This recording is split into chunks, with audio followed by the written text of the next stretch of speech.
Queridos, a paz do Senhor Jesus Cristo, eu sou o pastor Alberto Brasil e hoje nós vamos estar começando então o curso de teologia. A primeira lição a ser estudada nesse curso será então a bibliologia. E eu quero já estar convidando vocês para estarem comigo segunda e sexta-feira às 19 horas pelo YouTube, também pelo Facebook, com o estudo de teologia grátis para vocês, tá bom? Então, curso de teologia, primeira lição, o verdadeiro ensinamento, ele vem com o confronto. Eu preciso ser confrontado e você também naquilo que você pensa, para que venha a ser liberado no nosso coração, através do Espírito Santo, aquilo que a Bíblia tem para nos ensinar. Vamos então, bibliologia. Bibliologia é o estudo da Bíblia, pois jamais a profecia teve origem na vontade humana, mas homens falaram da parte de Deus, impelidos pelo Espírito Santo. Esse texto se encontra na segunda carta do apóstolo Pedro, capítulo 1, versículo 21. Então já começamos falando sobre bibliologia, que a Bíblia jamais teve origem humana. Não foi um homem, não foi um mestre que teve a vontade de escrevê-la e escreveu. Mas ela, então, vem da parte de Deus, impelidos pelo Espírito Santo. Precisamos crer que a Bíblia não é um mero livro de histórias, não é um conto da carochinha, não é um livro antigo que contaram o que aconteceu. Tudo isso se renova a cada dia para mim e para você. Então, Timóteo, segunda carta a Timóteo, capítulo 3, versículo 16 e 17, nos diz assim: toda a escritura divinamente inspirada é proveitosa para ensinar, para redarguir, para corrigir, para instruir em justiça, para que o homem de Deus seja perfeitamente instruído para toda boa obra. Vamos entender então essa parte, a qual na segunda carta que o apóstolo Paulo escreve a Timóteo, capítulo 3, ele vai estar dizendo que toda a escritura divinamente é algo celestial, é algo de Deus. Divinamente inspirada, ela é proveitosa, primeiro para ensinar a mim e a você. Tem muitos de nós que não perde um tempo, não é nem perder, é ganhar um tempo para aprender, então, de Deus, para abrir a sua palavra para meditar. Então, primeiro, ela é proveitosa para ensinar, depois para redarguir e para corrigir, para instruir em justiça. Então, se eu quero fazer tudo correto, tudo certo, eu tenho que seguir pelo manual da Bíblia. Para que o homem de Deus seja perfeitamente, ele seja perfeito e seja perfeitamente instruído para toda boa obra. Para que veio Jesus? Para que eu e vocês tivéssemos uma nova vida. Para que a Bíblia veio antes ainda de Jesus se manifestar carnalmente, O Verbo se fez carne e habitou entre nós. Por que veio a Bíblia? Veio então para que o homem pudesse ser freado nas suas atitudes. As leis que foram estipuladas por Deus a Moisés é porque todo mundo fazia o que queria, o que dava vontade. Então vieram as leis de Moisés para que o homem tivesse um freio. Vamos continuar então aqui. O propósito central da Bíblia, qual é esse propósito? É nos apresentar a salvação por meio de Jesus Cristo. Então, a Bíblia, já falando praticamente no Novo Testamento, o propósito é nos mostrar que só através de Jesus Cristo teremos salvação. Eu sou o caminho e a verdade e a vida. Ninguém vem ao Pai se não for por mim. Nela encontramos os mandamentos de Deus e quem o ama guarda os seus mandamentos.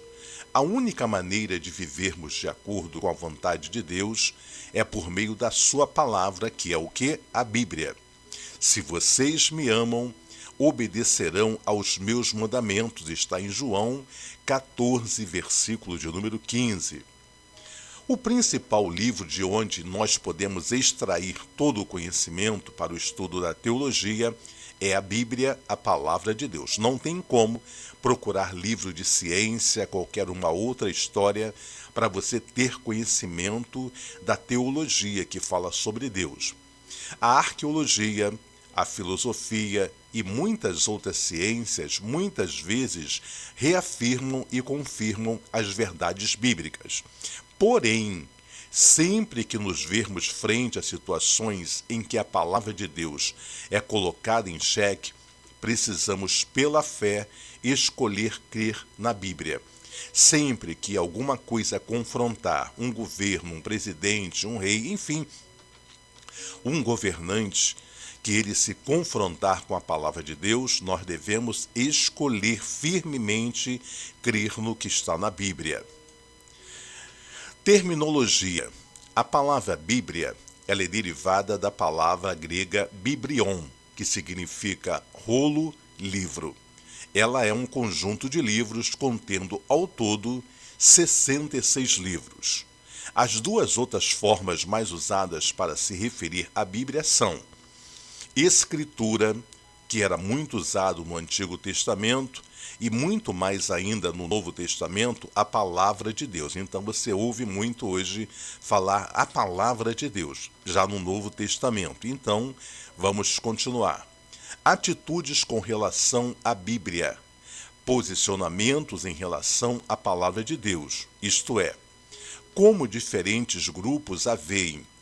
Racionalismo é este primeiro grupo que nós vamos falar. Este primeiro nega a possibilidade de qualquer revelação sobrenatural.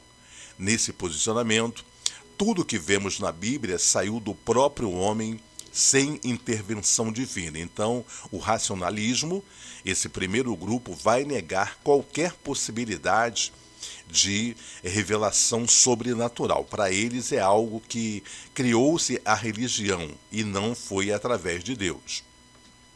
Romanismo. A Bíblia, nesta visão, é um produto da igreja. Por isso, não é autoridade máxima, única ou final.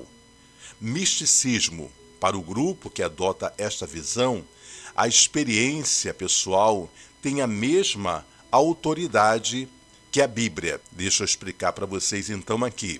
O misticismo, vai falar que esse grupo adota um tipo de visão. A experiência pessoal tem a mesma autoridade da Bíblia, então também não vê em nada sobrenatural. Neo-ortodoxia. Para estes, a Bíblia é uma testemunha falível da revelação de Deus na palavra de Cristo, ou seja, a Bíblia não deve ser uma única regra de fé e prática. Apenas possui algumas coisas que podemos extrair e aproveitar. Então, para neo-ortodoxia, para esses a Bíblia é uma testemunha falível, não é infalível. Infalível não tem erro, Então é falível. Algumas coisas se aproveita e outras já não se pode aproveitar. Seitas, vamos falar sobre seitas. Nesse caso, a Bíblia é colocada ao lado dos escritos dos seus líderes ou fundadores. Para estes grupos, os líderes fundadores e seus escritos têm a mesma autoridade da Bíblia. Vocês vão ver que a maioria das seitas surgiram através de uma revelação de um anjo que apareceu, como no caso de Maomé. Então, vai aparecer tantos líderes que terão tanto poder para eles, ou até mais, do que a Bíblia. A autoridade dos líderes, desses fundadores, é maior do que a Bíblia. Então, tudo isso é seita. Ortodoxia.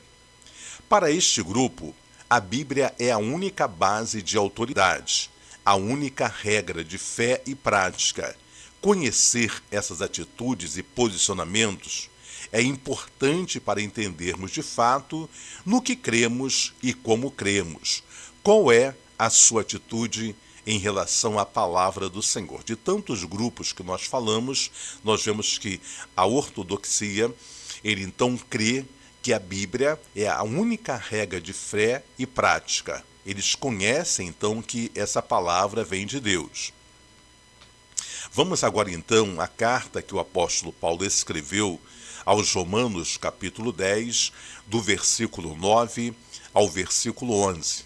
A saber, se com a tua boca confessares ao Senhor Jesus e em teu coração creres que Deus o ressuscitou dos mortos, serás salvo, visto que com o coração se crê para a justiça, com a boca se faz confissão para a salvação, porque a Escritura diz: todo aquele que nele crê não será confundido. Vamos entender isso?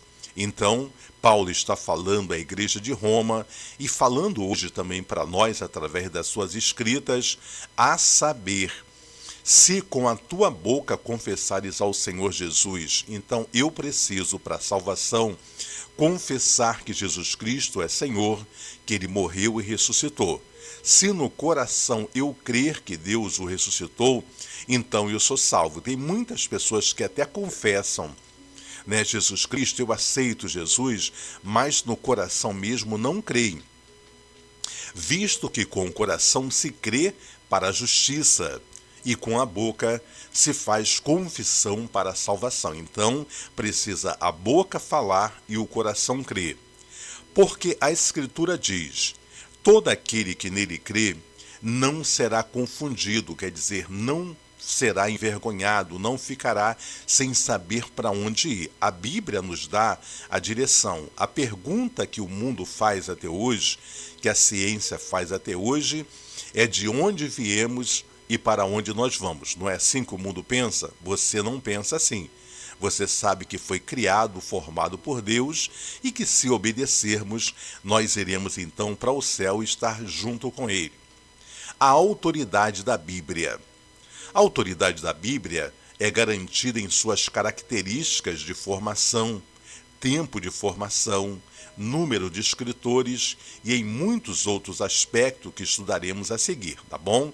Então a Bíblia tem a sua autoridade, porque todas as características de formação, quando forem escritas, então tem aspectos que nós vamos estudar nesse momento. Vamos lá? Formação. Sua formação levou cerca de 1.500 anos, vocês sabiam disso? 1000 anos foi para a formação do Antigo Testamento. Então, a criação da Bíblia, a formação da Bíblia, no total levou 1.500 anos. 1000 anos só para a formação do Antigo Testamento. 400 anos o tempo de silêncio. Não sei se vocês lembram, mas antigamente as Bíblias, que não tinha nada escrito no rodapé, elas tinham uma página branca que separava o Antigo do Novo Testamento. Isso caracterizava 400 anos que Deus ficou sem falar com o homem. Hoje as Bíblias não trazem mais essa página branca que separa o Antigo do Novo Testamento. Então, 1000 anos pela formação do Antigo Testamento, 400 anos pelo tempo de silêncio e 100 anos, então, que foi para a formação do Novo Testamento. Esses 400 anos, então, do silêncio, também é chamado de intertestamentário, né? E então, com outros 100 anos, formou-se toda a Bíblia num total de 1.500 anos. Unidade. Cerca de 40 escritores foram usados por Deus para escreverem a sua palavra.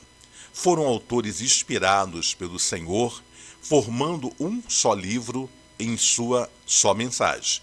Concordância e peso. Então, cerca de 40 escritores que foram usados, cada um em sua época, por Deus, eles escreveram essa Bíblia que você conhece hoje, então todos eles inspirados por Deus para trazerem uma só mensagem. Não há discrepância, não há discordância desde o livro do Gênesis até chegarmos a Apocalipse. Preservação.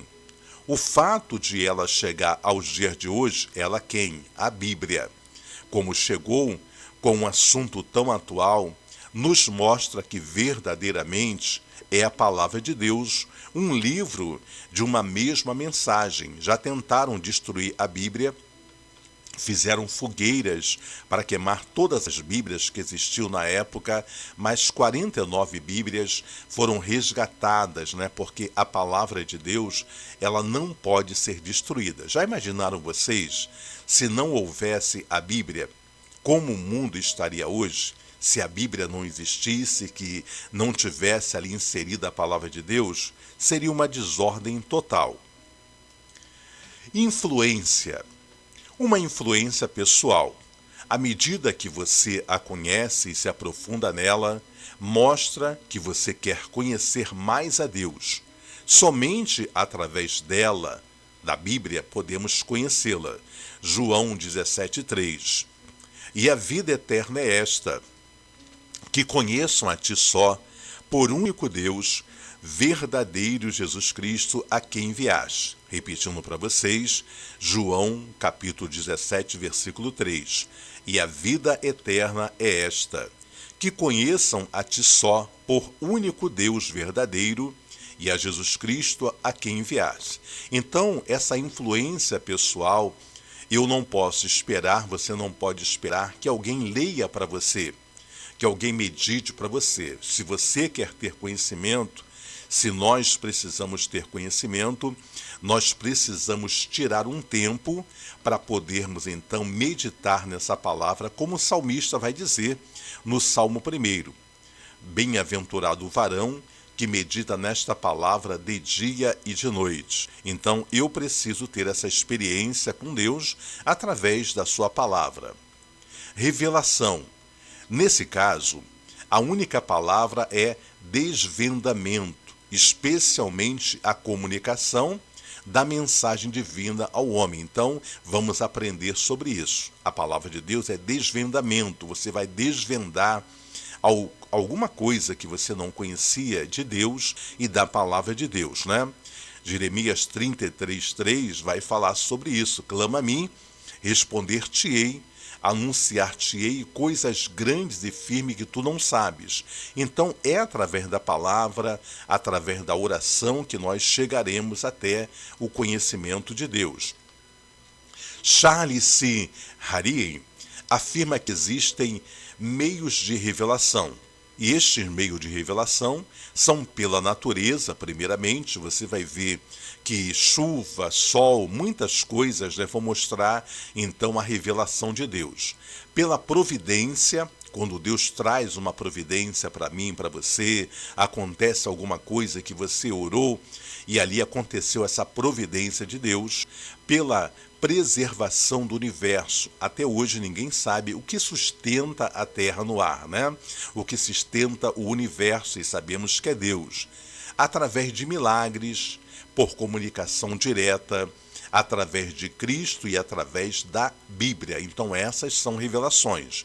O salmista deixou escrito para nós no Salmo 19: os céus manifestam a glória de Deus e o firmamento anuncia as obras de tuas mãos. Tudo aqui então que Charlie deixou escrito está confirmado na Bíblia.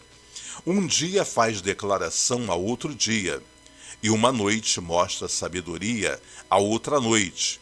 Sem linguagem, sem fala, ouve-se em suas vozes. Então a natureza, ela mostra também o juízo de Deus quando vem. Acontecia isso no Antigo Testamento e acontecem também nos dias de hoje. A fome, a sede, porque Deus não deixou que a chuva descesse, e tantas outras coisas. Vamos continuar? Inspiração é a ação supervisionadora de Deus sobre os autores humanos da Bíblia, embora tenham suas personalidades, estilos e épocas, costumes e culturas pessoais. Vamos entender então essa ação supervisionadora de Deus sobre os autores. Os homens eram humanos, as pessoas eram humanas, tinham suas personalidades diferentes, seus estilos diferentes, épocas diferentes, costumes e culturas pessoais. E isso não trouxe qualquer tipo de erro à palavra que Deus quis comunicar e trazer até nós, em nossos dias de hoje. Há provas que não há erro nessa inspiração, pois foi dada diretamente por Deus por meio do seu Espírito. Então, por mais que queiram provar ou comprovar que há algum erro na Bíblia, os estudiosos, cientistas, aqueles que não creem, não vão encontrar nada que possa dizer que a Bíblia não foi realmente inspirada, porque homens de todas as idades, de todas as épocas, escreveram tudo que vai concordar, desde esses 1500 anos que nós falamos que é a criação da Bíblia. Em 1500 anos nada se contradiz na Bíblia. A inspiração se aplica apenas aos manuscritos originais. Por isso, nos dias de hoje, não há mais inspiração. Essa inspiração não há para escrever mais livro algum da Bíblia. Você pode ter inspiração para compor um louvor, você pode ter inspiração para escrever um outro livro que Deus te deu, qualquer coisa que você possa ter uma inspiração, mas para a Bíblia foram esses 40 homens, foram então essa inspiração que Deus deu. Hoje não existe mais alguém para acrescentar à Bíblia. Canonicidade. Canonicidade é o que define os livros considerados divinamente inspirados. Os livros que temos em nossas Bíblias hoje são aqueles que foram tidos como autênticos. Então, canonicidade, autenticidade daquilo foi uma inspiração. Fazendo assim parte do canon. Vamos ao significado de canon? Antigo decreto. Regra que diz respeito à fé, à disciplina religiosa. Conjunto dos livros que se considera de inspiração divina. Então nós vemos que existem outros livros que vão estar inseridos na Bíblia, então, romana, que não faz parte da nossa Bíblia, tá bom? Então, porque não foram considerados, então, de autenticidade e disciplina religiosa, então não fazem parte do canon, Então, o canon fala sobre esses livros que nós temos na Bíblia. É importante ressaltar que a Bíblia é auto-intocável e os concílios eclesiásticos não deram autoridade a ela, apenas reconhecer a autoridade que ela sempre teve e sempre terá. Houveram vários concílios, várias reuniões, estudiosos se reuniram para estudar sobre a Bíblia. Eles não deram nenhuma autoridade para a Bíblia. Eles apenas foram reconhecer a autoridade que ela mesma tem e sempre terá. Cremos que o próprio Deus guiou esses concílios para que o canon chegasse a nós de forma como chegou. Em cada uma dessas assembleias, então acontecia, isso pode estar, isso não está, então ainda foi uma inspiração de Deus para que se reconhecesse aquilo que foi permitido por Deus ao homem saber e aquilo que outros homens quiseram introduzir dentro da Bíblia. Espero que vocês estejam entendendo. Iluminação, ação do Espírito Santo. Em relação aos não salvos, ou ao homem que ainda não crê em Deus, sabemos que existe o ministério do convencimento por parte do Espírito Santo. Sabemos também que não podemos convencer o não crente de que a palavra é a verdade. Mas o Espírito Santo pode. Ele ilumina até o mesmo coração daqueles que não o conhecem. Então a iluminação é isso. Para quem não é salvo, então ter o convencimento de que a Bíblia é verdade, como aconteceu comigo, como aconteceu com vocês também. Vamos mais adiante. Em relação aos cristãos que já creem no Senhor, sabemos que há também o ministério do Espírito Santo. Já não é mais o de convencimento, mas o ministério de ensino. O Espírito Santo nos faz lembrar de tudo que o Senhor Jesus nos ensinou. Então, para aqueles que não creem, para aqueles que ainda não se converteram, então essa iluminação é uma revelação, o convencimento é esse ministério de convencer. Você pode pregar e entregar folheto, eu também, mas a nossa função é esta, ir por todo mundo e pregar o evangelho a toda criatura. Agora, o ministério do Espírito Santo é convencer aquele que você pregou, que você entregou um folheto. Essa é a nossa parte. A parte do Espírito Santo é convencer. Vamos mais adiante. Mas eu lhes afirmo que é para o bem de vocês que eu vou. Se eu não for, o conselheiro não virá para vocês. Mas se eu for, eu o enviarei. Quando ele vier, convencerá o mundo do pecado, da justiça e do juízo. Aqui Jesus estava em João 16, versículos 7 e 8. Ele estava se despedindo dos seus discípulos, dos seus apóstolos, dizendo, se eu não for, eu não vou poder enviar para vocês o conselheiro, o consolador, né? Mas se eu for, eu vou enviar. E quando ele vier, ele quem? O Espírito Santo. Ele convencerá o mundo do pecado, da justiça e do juízo. Então Jesus, ao se despedir, ele falou, deixe-me ir, não me detenham, para que eu possa enviar o outro Consolador. E ele vai estar, então, falando daquilo que é próprio de mim. Vamos, então, mais adiante. E quando o Espírito vier, o Espírito da verdade vier, ele os guiará a toda a verdade. Não falará de si mesmo, falará apenas o que ouvir e lhes anunciará o que está por vir. Ele me glorificará, porque receberá do que é meu e o tornará conhecido a vocês. Tudo que pertence ao Pai é meu. Por isso eu disse que o Espírito receberá do que é meu e o tornará conhecido a vocês. João 16, do 13 ao 15. Então, quando o Espírito viesse, e ele veio em Pentecostes, ele não falaria dele mesmo, do Espírito, mas ele faria então as pessoas ouvirem, faria as pessoas compreenderem tudo quanto Jesus deixou para nós compreendermos, tá? Vamos mais adiante. Como já comentamos, não há mais em nossos dias a inspiração. Inspiração que?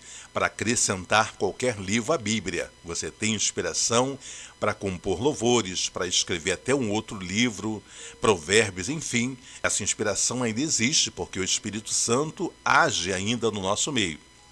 Agora vivemos o momento da iluminação, para os que não creem, de convencimento, e para os que creem, de ensino. Além disso, também estamos no período da interpretação. Então, nós vivemos esse momento da iluminação para os que não creem, de convencê-los de que Jesus, então, é Deus. E para nós que cremos, de ensino. É por isso que nós precisamos estudar essa palavra, meditar nela de dia e de noite. Interpretação. Podemos interpretar a palavra de Deus historicamente e gramaticalmente. Historicamente, encontramos muitas coisas na palavra de Deus que foram confirmadas pela própria ciência. Então a ciência não tem como negar. Vocês vão ver que os arqueólogos, eles vão encontrar coisas que vão falar do tempo de Jesus, que vai falar de tudo que aconteceu também no Antigo Testamento. Gramaticalmente, interpretamos de acordo com a harmonia presente em toda a Bíblia. Afinal, nunca encontraremos uma contradição nela, nem nós, que não somos tão estudiosos, nem esses cientistas que estudam, tentando encontrar alguma coisa que venha tirar a credibilidade da Bíblia. Divisão bíblica. A Bíblia é dividida em duas partes. Antigo Testamento, onde nós encontramos 39 livros, e Novo Testamento, onde encontramos 27 livros, totalizando 66 livros. Existem também as subdivisões bíblicas. O Antigo Testamento possui 5 subdivisões, como eu vou mostrar para vocês agora. Pentateuco corresponde aos 5 primeiros livros da Bíblia. Penta quer dizer 5, que vai de Gênesis até Deuteronômio, também chamados de livros da lei. Livros históricos contam a história do povo de Israel. Vão do livro de Josué até o livro de Esther, totalizando mais 12 livros. Vamos mais adiante. Livros poéticos são ao todo 5 livros, do livro de Jó até Cantares de Salomão. Profeta maiores são assim chamados devido ao quanto profetizaram e ao seu tempo de ministério. Eles não são maiores porque são melhores do que os outros profetas. Foi que o ministério deles alcançou um reino inteiro, passaram até para outros reis. Então, são chamados de profetas maiores aqueles que escreveram e profetizaram mais. Profetas maiores, pois, como consequência de profetizarem mais e por maior tempo, possuem livros maiores. São estes de Isaías, Jeremias, Lamentação de Jeremias, Ezequiel e Daniel, num total de 5 livros. Vamos mais adiante. Profetas menores profetizaram menos e, como consequência, possuem livros menores. São estes de Oséias a Malaquias, também 12 livros. Então aprendemos que profetas maiores não foi pela importância do ministério do profeta, mas pelo tempo de vida, o tempo profético que eles viveram, e quanto maior capítulos do livro que eles mesmo então intitularam. O Novo Testamento também é dividido em 5 partes, subdivididos em 5 partes, como no Antigo Testamento. Veremos elas a seguir. Evangelhos de Mateus a João são nos evangelhos onde encontramos a narrativa da vida de Jesus. Então, nós vamos ver Mateus, Marcos, Lucas, João escrevendo sobre o período ali então de ministério de Jesus. Tudo sobre seus ensinos e ministério na terra. Essa primeira subdivisão possui 4 livros, como eu já disse para vocês, Mateus, Lucas, Marcos e João. Vamos mais adiante. Histórico. Apenas no Novo Testamento, um livro histórico, né? O livro de Atos. Ele nos conta a história da igreja primitiva, seu início e seus primeiros atos. Então, o livro de Atos é um livro que conta a história do que foi feito pelos apóstolos, logo após a subida, a assunção de Jesus aos céus, o que os apóstolos, o que a igreja primitiva fez. Então, é um livro histórico. Cartas paulinas, cartas do apóstolo Paulo. São 13 cartas no total, vão do livro de Romanos ou da carta de Romanos até Filemon. Cartas gerais, cartas escritas por outros apóstolos, de Hebreus a Judas, totalizando 8 livros. Profético, Apocalipse. Diferente do Antigo Testamento, que nos traz tantos livros proféticos, o Novo Testamento nos traz apenas um, e também o último livro da Bíblia, que é o livro de Apocalipse. As subdivisões bíblicas são importantes, pois nos ajudam a entender a cronologia bíblica, isto é, em que período cada coisa ou ato aconteceu no decorrer da história. Então você vê que cada livro vai trazer anos tanto antes de Cristo, anos tantos depois de Cristo. Tudo isso nos ajuda a entender o período de que cada coisa aconteceu para se encaixar tudo certinho. A coisa mais importante que devemos guardar sobre a Bíblia é que a sua veracidade e valor se dão em todos os seus detalhes. Um período tão grande de formação, como eu já disse, 1500 anos, tantos homens envolvidos, e ainda assim temos hoje um livro de uma única mensagem. A Bíblia é uma única mensagem. Isso nos traz a certeza de que todas as palavras presentes neste livro foram escritas por inspiração divina para nos fortalecer e guiar até o dia de hoje. Pois a palavra de Deus é viva e eficaz, e mais afiada do que qualquer espada de 2 gumes. Ela penetra ao ponto de dividir alma e espírito, juntas e medulas, e julga os pensamentos e intenções do coração. Hebreus capítulo 4, versículo 12. A ciência, a tecnologia, nada disso conseguiu discernir então alma e espírito juntas e medulas. Só a palavra de Deus que tem essa capacidade, esse poder de discernir até mesmo a intenção do coração. Nem psicólogo, psicanalista conseguiu chegar nem perto disso, porque é parte de Deus. Vamos adiante? Então, essa palavra de Deus que hoje nós aprendemos, falando sobre bibliologia, é exatamente o que Deus quer trazer para que eu tenha compreensão da palavra dele que foi escrita, da palavra dele que foi inspirada. Então, hoje estudamos bibliologia. Eu quero agradecer a você que tem estado comigo, quero agradecer a você que vai estar também compartilhando para que outras pessoas possam estar aprendendo.